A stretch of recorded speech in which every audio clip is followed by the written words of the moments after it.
do want to thank you for tuning in, even if it was later than the normally scheduled program. We do have a great show for you tonight. Shani's got some 5 interesting topics, definitely music related. One of them, I'm curious to see her take on it. I'm not going to let you know which one until you get there. But I guarantee this is going to be a good time. And then we're bringing back the hangout afterwards, and some more of that coming up a little bit later as far as what's all going to go into that and how you can be a part of that. But for our usual regulars who have been wanting to know when it's coming back, tonight. So without further ado, let's get into number 1. Okay, so number 1 is John is pointing up to the sky or just telling us number 1 or picking his nose. I don't know which one it was. We're all over the place, which I like tonight with some eclectic type stuff. So this is good. So the first one, Florida Georgia line.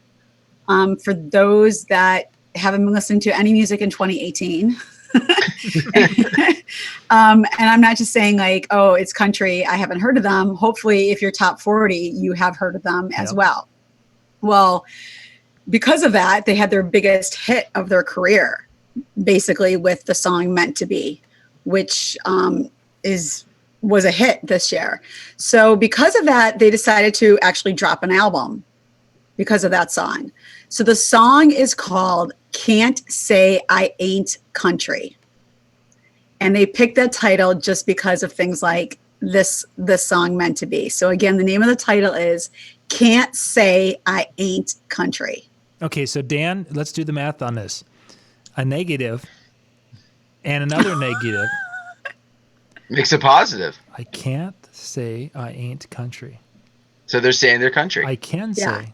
So they're basically saying because of probably songs like this that mainstreamed and went the top 40 route, maybe some of their country fans were like, oh, that always happens when even hip hop underground hip hop artists go mainstream, things like that. They lose some of their big fan base. Oh, they're not country anymore. And they're like, no. Can't say I ain't country. What happens if there would be an exponent in that, Dan? What was that? If there would be an exponent in that. Listen, it's the week before break. I'm lucky I didn't kill a kid today. You wanting me to actually do math? I'm telling you. Yeah, they start getting a little cuckoo for Cocoa Pops. Yes. Yeah. So this is their 4th album. For those that are Florida Georgia Line fans, 4th album. Their last one was in 2016. So it's been a while for them to drop an album. And that one topped the country hits. So that one definitely was on the top charts for the country. So the new album drops February 15th. And they've already put out 4 of the songs on the album, including the crossover song Meant to Be. So it'll be very interesting with a title like that, if they're going to do more collaborations with some other type of artists to not just hit the country, market, but some crossover, or they're just going to keep country. But I think with a title like that, they might do some, hey, can't say I ain't country, but I'm dropping the song. Oh, okay. I see where you're going with that. Just the, is it a sign of they're going to be a lot more country style hits on it as opposed to crossover hits, or is it going to be the other side and saying, hey, heck with you, but I still am country? But because here's the thing, for those that don't know, all the Grammy nominations already came out. Meant to Be is up for a Grammy nom. In which category? Yeah, that I can't tell you. I don't know if it's collaboration. Yeah, if my daughter had her say, it would be the most annoying song of 2018. She did not like that song. That was not one of her favorite songs. No, she did not. For the 7th graders have ruled that one down. Partially, I suppose, because they hear it so often on a lot. So that is one of the songs that, if it's on the radio, she's changing the station. Will crawl over the back seat. Yeah. Oh, yeah. To do this. For any kids that are always exhausted or anything, or don't want to talk, or I'm so tired, the minute a song comes on they do not like, they get superpowers. Yeah. Yeah. Yeah. So that's interesting that for that group, that was one of the songs. And it's funny, even at like my bar mitzvahs, when I get like the do not playlist, I always ask them like, what songs or artists do not want to hear. And it's always interesting to find out from the boys and from the girls, depending on whose party I'm doing, what's on the do not playlist. A lot of times it's, Despacito, so we don't want to hear it anymore. And then other times it's like, oh, Taylor Swift, we don't want to hear it anymore. So it's very interesting to see who put, what those kids put on that do not playlist. And it's just because they're sick of the song. Yeah. Well, and they've got, I mean, they've had some crossover appeal in the past. This isn't the first time that they've had a song crossover. So no. Yeah, they've done it before. So it'll be, like I said, so it'll definitely be interesting to see and then, like I said, that last album was 2016. Yeah. And even their new track crossed over. Yeah. Oh, yeah. Yeah. And back in 2016, Nelly even performed on the Country Music Awards with them. Mm-hmm. With that song. So it'll be really interesting to see what happens with this album, if it's going to be, more country hits, or they're just going to do a big crossover and let people know, hey, can't say it in country. Well, and not to hammer this to death, but I mean, in the chat room, they even kind of said they got the country pop feel. So it's very much like Taylor Swift's early stuff before she kind of came in. Okay, I'm doing a straight up pop album. Yeah. But the idea that because they have some of this mass appeal, that some of their stuff that is very country sounding, like the new one, Tequila, it's getting top 40 play because they've already had some success. So let's continue to, kind of catapult on that, even though it's got this distinct more country feel. Yeah. And that song is on the new album as well, too. Yeah. Yeah. So it'll be very interesting to see what happens with that. So be on the lookout for that one February from Florida Georgia Line. All righty. So number two, I know I've talked about Shaq Diesel before a couple months ago, but I am bringing him back up because more things are coming out about Super Bowl. And I know we've already talked about the halftime show, and then I talked about the Bud Light pre-show, about how they're getting some more artists for that. Well, Shaq wants to get in the mix now. And we've talked about his circus tour that he's taking, and he decided to do a Super Bowl one. So his Funhouse tour is coming to the Super Bowl, and some of the performers on the Funhouse tour for the Super Bowl, some of them are on his normal Funhouse tour, but he decided to add more because of the Super Bowl being in Atlanta. And including him, he's going to have Migos, he's going to have Tiesto, he's going to have Diplo, Little John, and T-Pain, all performers for his show. So he wanted to make sure he got a bit of music, every type of music for all the people out there. And tickets went on sale December 13th for this event. So this is not a free event. This is one of his, closed out events. But this is pretty interesting. I don't know how much the tickets are. I didn't look that up. Tickets went on sale, and it includes food and open bar as well.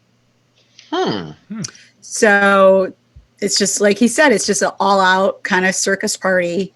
The party is February 1st, so it is before the Super Bowl. The Super Bowl is the 3rd. So it is the Friday before, with all the other festivities that are kind of starting that whole weekend. So his event is February 1st. If anybody's really interested in going to this, if they're like, I don't want to go to Super Bowl, but I'll go to this because I want to see those DJs perform or artists perform. Tickets are already on sale, and you can look it up if you're going to be around the Atlanta area for this. So Shaq Diesel does the Super Bowl, and there's 2,000 tickets that he's putting on sale. Did you have the ticket prices, Shani? I do not, because there's also VIP tickets as well. He's got like different things. If you want to, do a little VIP box, you want to do this. So I did not look up the ticket prices. Ticket prices for the regular tickets, which would be kind of, Shani, what you and I would buy, would be $250. And the VIP tickets that the school teachers in a crowd would buy are running at $999. I'll tell you though, I would go just to eat that money worth in food and drink. Shani, you're not that big of a person to do either of those. Oh, you have not seen. But you're only getting food and drink though in the VIP area. Right. I don't think that That's when I say I'm with the DJ. Yeah. Okay. Even though like half of them are all DJs, but that's what you say, I'm with the DJ. But that guy over there. Tiesto, I don't know. Diplo, me, I don't. Yeah, right there. I'm right there with him. Yeah, so that's what's going on with Shaq, and now he's part of the big old Super Bowl. Yeah. I mean, you got to appreciate the fact that one of the things we kept saying was they're not really representing a lot of the Atlanta style sound, and so first group comes out, here's some, even some that you thought would be on that are still not, and now suddenly boom, come with this one. So interesting. Yeah. Competing performances, for lack of better terms, trying to see if they get the biggest event. Mm-hmm. But yeah,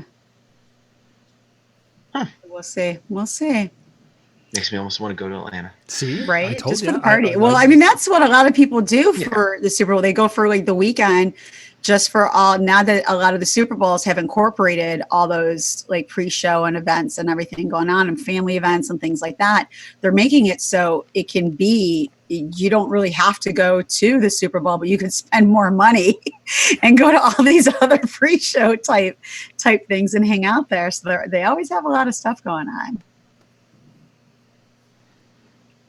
Alrighty.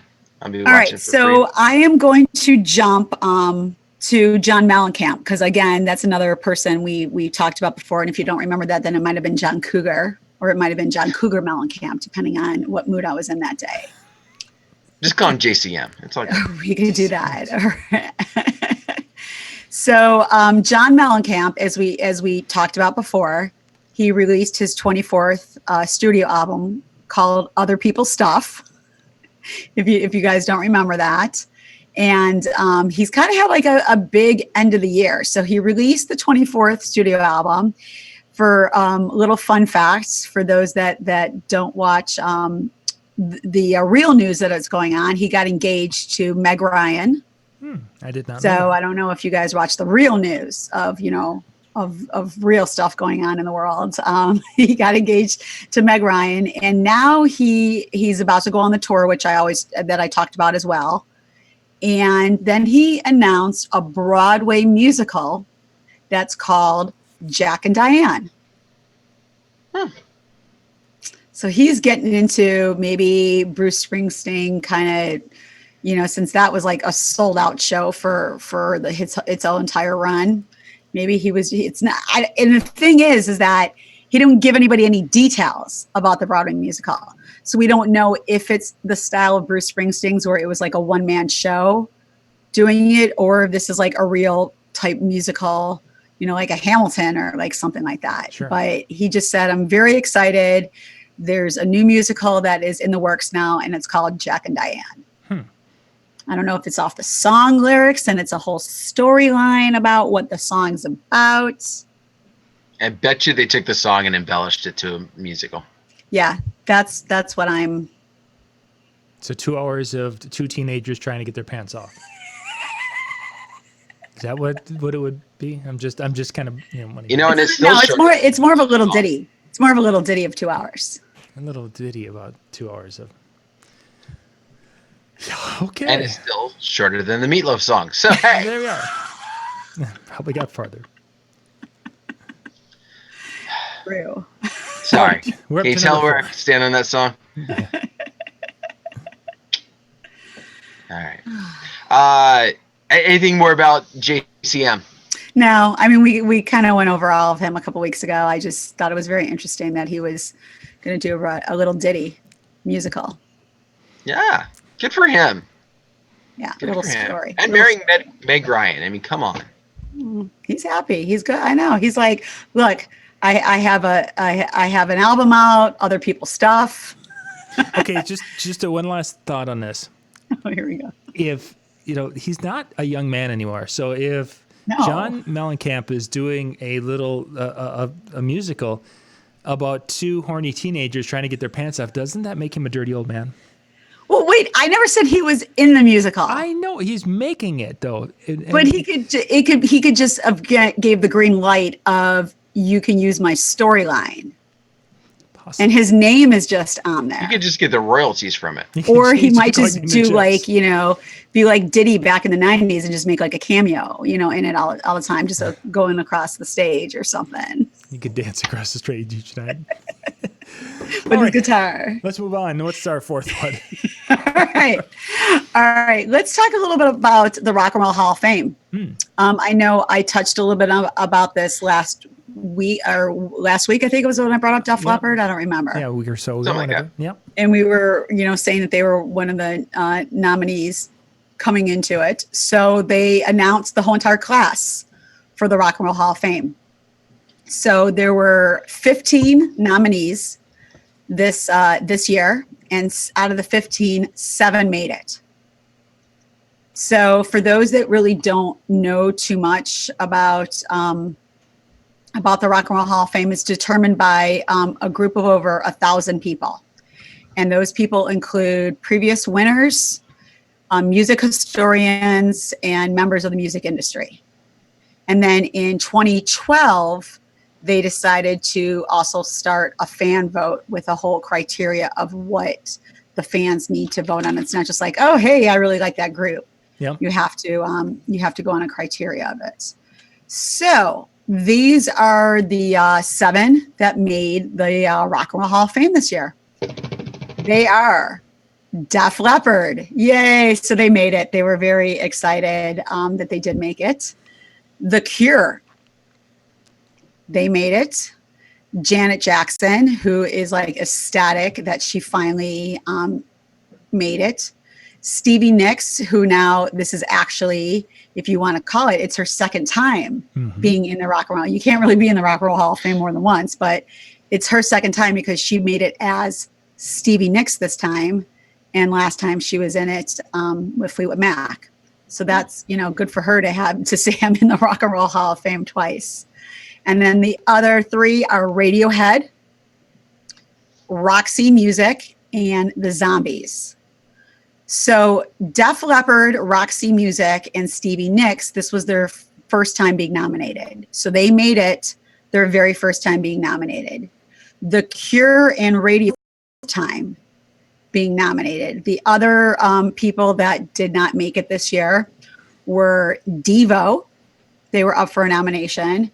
John Prine, Kraftwerk, LL Cool J, MC5, Rage Against the Machine, Rufus and Shaka Khan, and Todd Rundgren. So those were the other nominations. And for those that don't know, this was they started the Rock and Roll Hall of Fame in 1986. And now there are 323 in the Rock and Roll Hall of Fame that can say that they are part of the Rock and Roll Hall of Fame. Nice. So that is the list for this year. So congratulations to those artists that made it, and especially the ones that made it on their first time. Yeah, especially the ones that nobody knows who they are. Yeah, there's a couple of those, but there was a big discussion on that today as I was listening, driving around, and they talking. The one that people, and I expected, as Dan mentioned, there's some that you just don't know too much about, but it was Janet Jackson. People were just like that. There was these people who were just like, she hasn't done. She was just basically riding on her brother's coattails, kind of a thing, and they were just incredibly adamant that she doesn't deserve induction into the Hall of Fame. It's like, well, goodness, she has had quite a bit of very popular music, big career. Yeah, I mean, people don't understand. So it was an interesting exchange listening to that today. And like I said, this was her third nomination, so it wasn't like this was her very first one. And this was her third nomination. So yeah, that was out of all the artists and groups that they talked about, or even the ones that got in, that was the biggest controversy out of all of them was the Janet Jackson one, which I was like, are you kidding me? Do you know how many #1 hits like she had from the beginning when she came out on her own and discovered herself? I'm like, that's crazy. Yeah. Interesting how fans are. Yeah, that was a very interesting exchange today. It's a good way to describe it. So. Yeah. All right. What are we up to? We are up to Dan's favorite right now. So I know we talked about Weezer doing Toto's Africa, and we talked about that whole thing that's going on. Well, another artist. I don't want to say he fully did the song. I'll say he somewhat did the song. Because first of all, it's not called Africa. The song is called Ocean to Ocean. And basically, he only bit the chorus and the background instrumental. But when you hear that part, you're going to be like, oh, Africa. And this is Toto's Africa. So the artist I am talking about is Mr. 305, Mr. International, Pitbull. So either you were always liking Pitbull or not liking Pitbull, or this puts you on the fence of now I totally hate him or now I totally love him. So basically, in your face, Weezer, Pitbull now does Africa. For those that don't know, it's a song. He actually did the song for the Aquaman soundtrack. So the soundtrack just dropped December 14th, a week before the movie's coming out. So this is like now hitting the airwaves literally this past weekend. So it'll be very interesting for those that do like the teen events and the younger events and the 20-something events and the young weddings and everything. Who is now going to get that request for, can I get the new Africa song? And you're going to be like, oh, and you're going to pull up Weezer and you're going to pop Weezer in and they're going to look at you like, ew, no, I don't want that one. And you're going to be like, well, that's the newest one I have. So just be on the lookout when you do get the song if you didn't already get it. Even though it's called Ocean to Ocean, it is definitely a take on Africa because he does the choruses and all the background instrumentals. So gentlemen, before the chat room chimes in, I'm going to leave it up to you to give your insight on the song. I have not heard it yet. I just listened to it. I turned the volume down so I could listen to a snippet of it. Really? Well, and John's reaction is what I saw, like when I saw headlines and stuff like that, it was like Pitbull, like I forget the term, but basically it was just like horribly does Toto. Like it was, not good. Like, that was kind of the response from it. So when that came up in the chat or came up in the message today, I was like, okay, this would be interesting. Yeah. Well, here's my thing. It's not going to be my go-to Pitbull when they've got 5 seconds left and they want to. This is not my go-to when I say I always play a Pitbull song.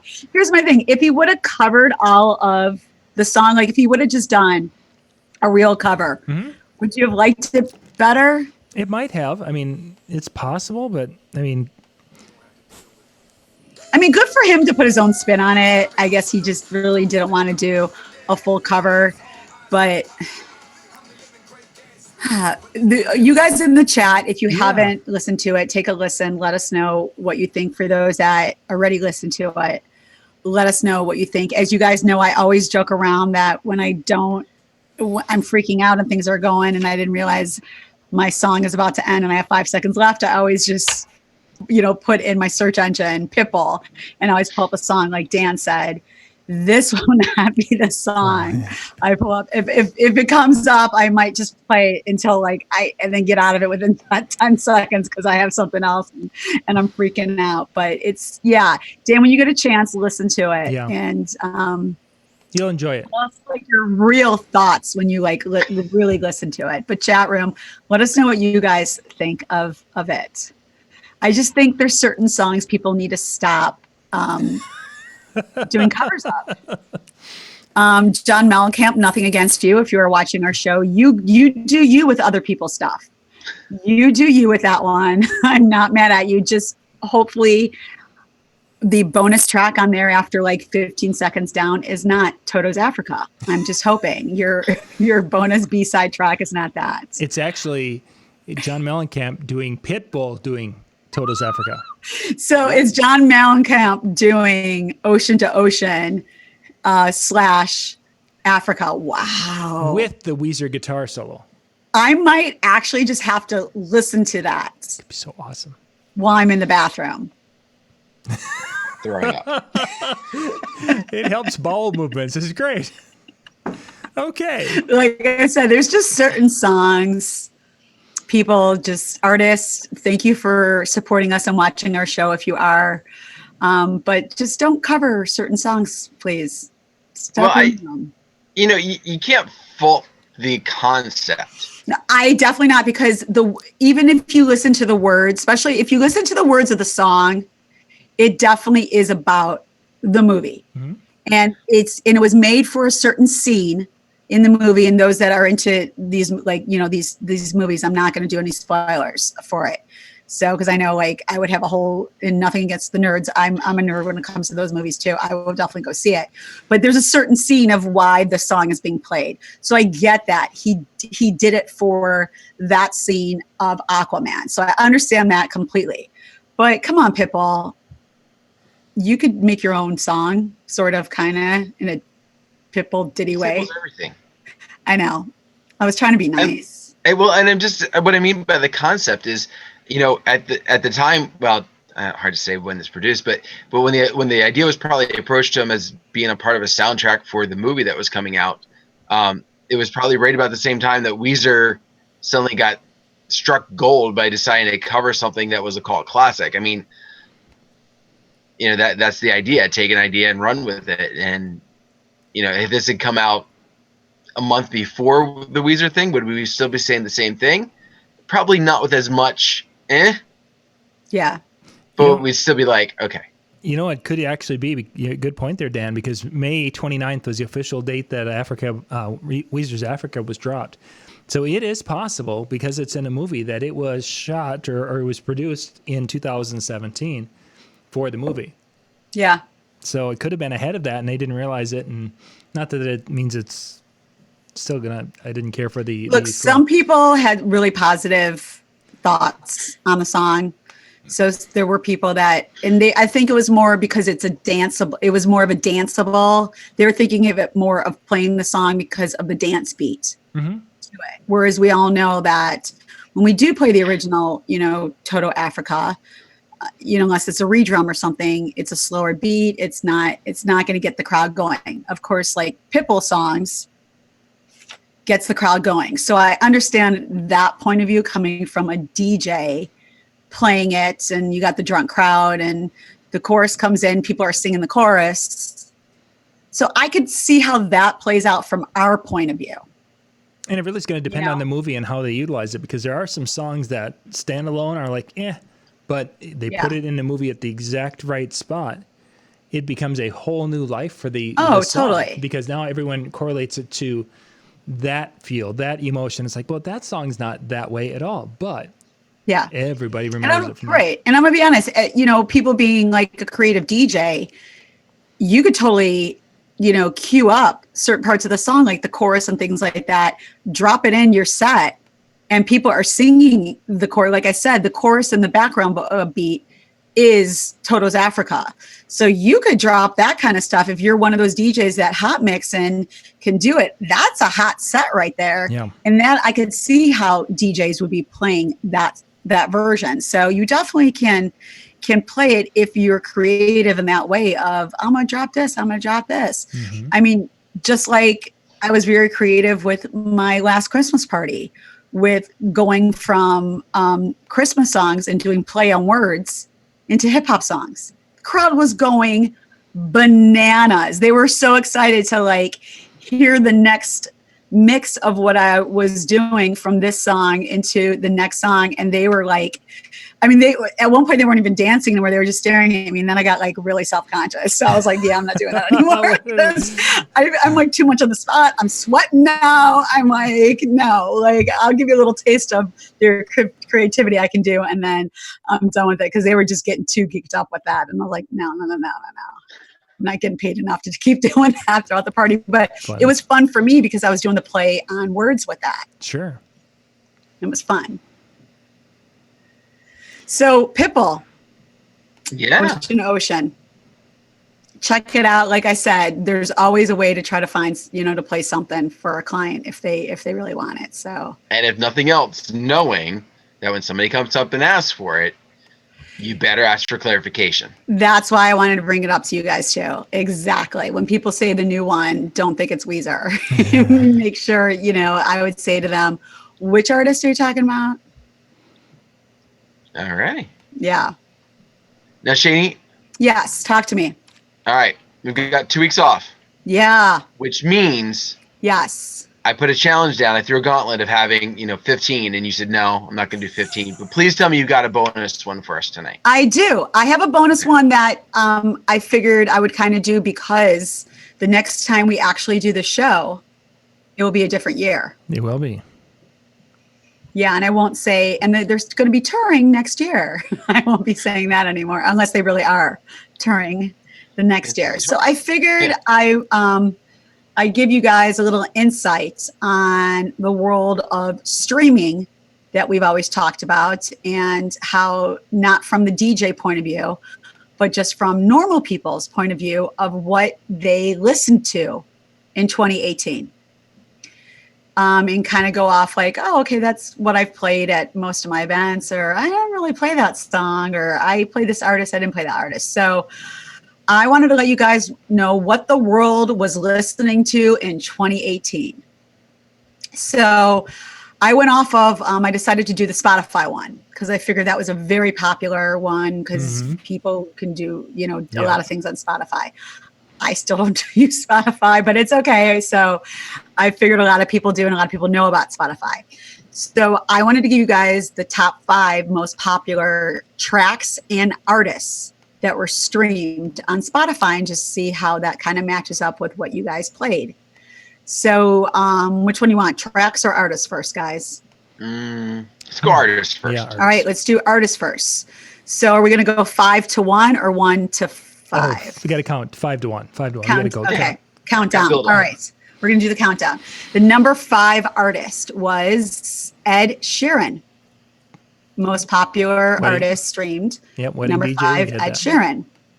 Okay. I know I played a lot of his stuff, and I played not just slow, but I also did a lot of the remixes for, the dance beats. Number 4 is newcomer this year, Latin artist J Balvin. Okay. He had some great hits that I know I definitely played in the club and at my parties and things like that. So he was on number 4, J Balvin. Number 3, very interesting, Triple X Tenacion is number 3, probably just because of everything that happened. He got popular again and everything. Even though he already had that song Sad that hit the charts before, some of his other songs definitely hit the tracks afterwards. Number 2, Post Malone, with that banger of an album that came out for all the hip hop people and all the kids and stuff. Number 1, guys, what is number 1? Or to say, who is number 1? Pink Fong. Who is? You're saying Pink Fong as no. Come on, my child had at least 2 million views just by himself. I was like, Pink, right? That's funny, right? Right. Most streamed artist had an album. We talked about him for the summer of a lot of his songs. Even had viral videos of challenges on his music. Oh, Drake? Yes. Really? Drake is number 1 with 8.2 billion streamed. Wow. So if we come out with our jazz album next year, we are really going to have to social media it out. Yeah, and we're going to have to really focus on the Drake essence of our music. Yeah, I mean, I know we were talking about all we needed were what, the 3,000 people to buy it? Yeah, exactly. Is that what it was? We just want to be number 1. Yeah, we just want to be, so I would like more than that now. I would definitely like to, maybe streamed a lot too. So I'm just saying. I mean, I would like to be number 1, but there's always more to go for in our jazz album. Before we get to the songs, yes, people in the chat room were kind of guessing there before we had a chance. Yeah. And it is interesting. Dave mentions Cardi B. Yeah, I really thought Cardi B was in the top 10, not the top 5. And at first when you said, you were mentioning some, I would have thought Ed Sheeran would have been higher. But when you think about this past year, Perfect just kind of hung in there. Yeah. And so whereas like Drake and some of these other artists didn't have one song, they had quite a few. Oh yeah. And so, you figure, one artist playing 2 songs, now I'm going to listen twice as much as other artists with 1. So that does, as I think about it, doesn't totally surprise me. But yeah, I am kind of surprised some of these other ones didn't make it. Yeah, remember, I didn't do the Billboard chart like I normally do. True. I wanted to do the streaming chart just to do a little change for you guys. So this is, for the people that stream and don't buy the music and things like that, like in that sense. Okay. So the tracks, the top 5 tracks. Mm-hmm. I'll give you a clue. Out of the top 5 artists, one artist has 2 songs, another artist has 2 songs, and then one artist has 1 song out of the top 5.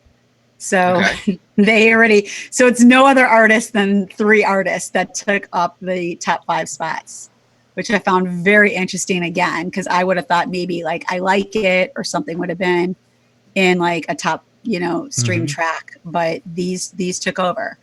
So number 5 is people who are still looking for Kiki to find out if she loves you.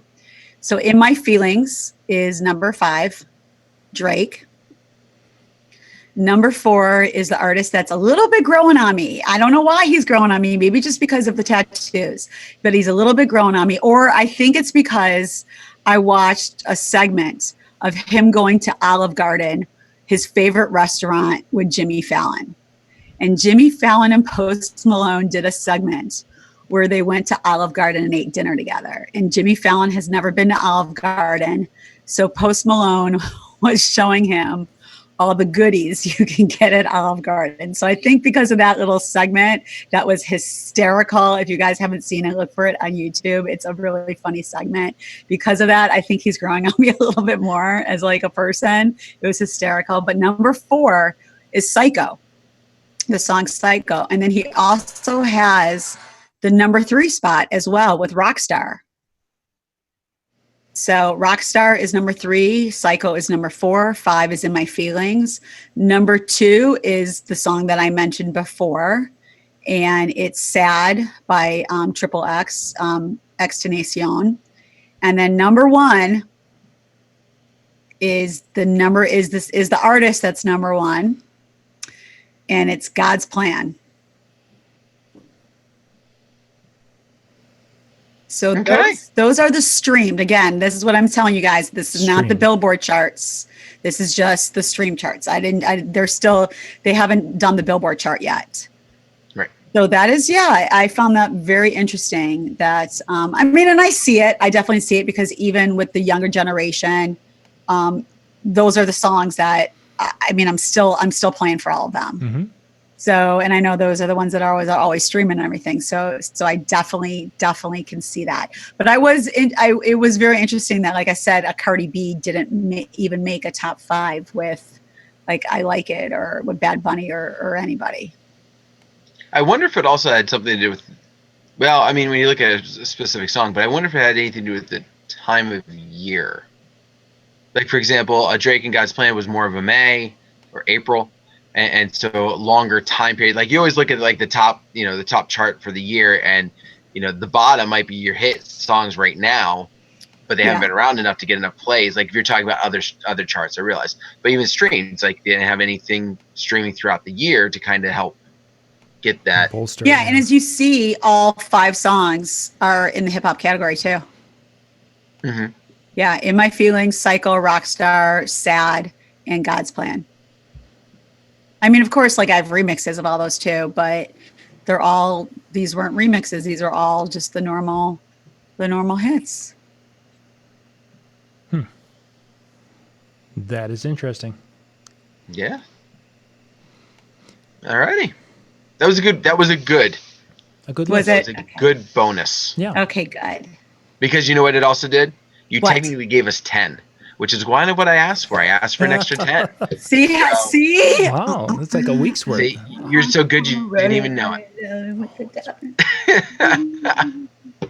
So on that note, I think we're going to bring things to a close for this portion of the show, and Shani's got 5 on it. But I do want to let you know we do have that hangout that's going to be coming up. Tonight, we're going to be talking about music a little bit more, talking about maybe some of your experiences throughout the year and what you might be able to lend to some ears and some experience and all that kind of good stuff. So John will be dropping the links into the chat room, Facebook, and all those good places that you haven't come used to being able to find them.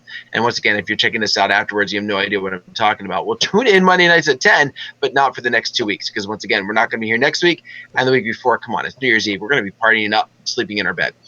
So the week after, though, we will be back on the 7th, and I guarantee you a great show, because we've got 3 weeks to prepare, and I'm sure we'll figure it out 2 minutes before it happens. But you know what? It'll be a good one, and we'll be glad to have you. So thank you very much. You all have a great night. Happy holidays, everybody. Good night, everybody.